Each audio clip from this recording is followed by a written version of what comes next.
Blog number 1। তো guys দেখো এদিকে মাঠে পুরো ধান কেটে দিয়ে। तो hey guys welcome to my channel. তোমরা দেখছো রিবন ব্লগ। রিবন पे तुम लोग का बहुत स्वागत है।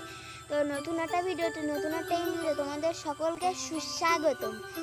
তো আজকের ভিডিওর টপিক তোমরা টাইটেল আর থাম্বনেল দেখে বুঝেই গেছো আজকের ভিডিও কী টপিক নিয়ে হতে চলেছে। আর আজকের ভিডিওটা অবশ্য ফার্স্ট ব্লগ আমার, কারণ আমি নতুন ব্লগ চ্যানেল খুলেছি।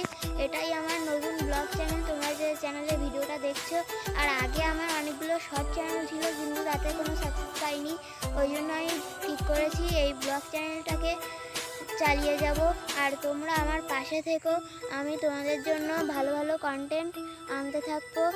আর দেখো এখন প্রায় শীত পড়ে গেছে বলে আমি সোয়েটার পরেই মাঠে চলে এসেছি, কারণ ভীষণ ঠান্ডা লাগছিল। ওই জন্য আমি সোয়েটার পরেই মাঠে চলে এসেছি। আর দেখো আমাদের মাঠের পরিবেশটা দেখো, চারিদিকে ধান কেটে ফেলেছে। এখন কি বুনবে, একটা সর্ষে না কি একটা বুনবে, ওই জন্য ধান কেটে ফেলেছে। আর ধান পেকেও গেছে। আর দেখো আমি একটা বাগানের মধ্যে গিয়ে ব্লগ বানাচ্ছিলাম, কারণ এখানে অনেক লোকজন আছে। আর দেখো এখানে দুটো ছেলে বসে বসে ফ্রি ফায়ার খেলছে।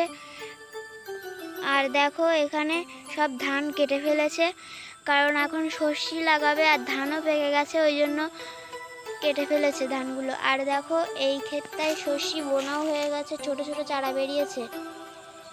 আর দেখতে পাচ্ছ দুটো ছেলে, আমি ওখানে গিয়েই বসবো।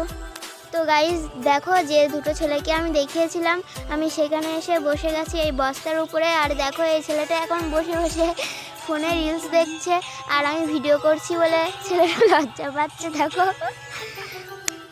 তো গাইজ দেখো এদিকে মাঠে পুরো ধান কেটে দিয়েছে, আর এদিকে দেখো ধান গুছিয়ে গুছিয়ে বাড়ি নিয়ে যাচ্ছে। এবার বাড়ি গিয়ে ধান গাছ থেকে ধানগুলো আলাদা করবে। আর এদিকে দেখো বড় একটা সূর্য উঠেছে, কারণ এখন বিকেল, সেই জন্যই। আর বিকেলবেলায় আমার ঠান্ডা লেগে গিয়েছে, ওই জন্য আমি সোয়েটার পরে নিয়েছি। আর দেখো চারিদিকের পরিবেশটা কেমন, সবাই ধান কাটছে বা কেউ ধান গোছাচ্ছে। দেখো দূরে একজন গোছাচ্ছে ধান। তো গাইজ আমি বিকেলে এখানে বসে থাকি। তোমরা আরও নতুন নতুন ভিডিও পেতে আমার চ্যানেলটাকে সাবস্ক্রাইব করো। বাই। আরে সাবস্ক্রাইব করে দাও নেক্সট ভিডিওর জন্য।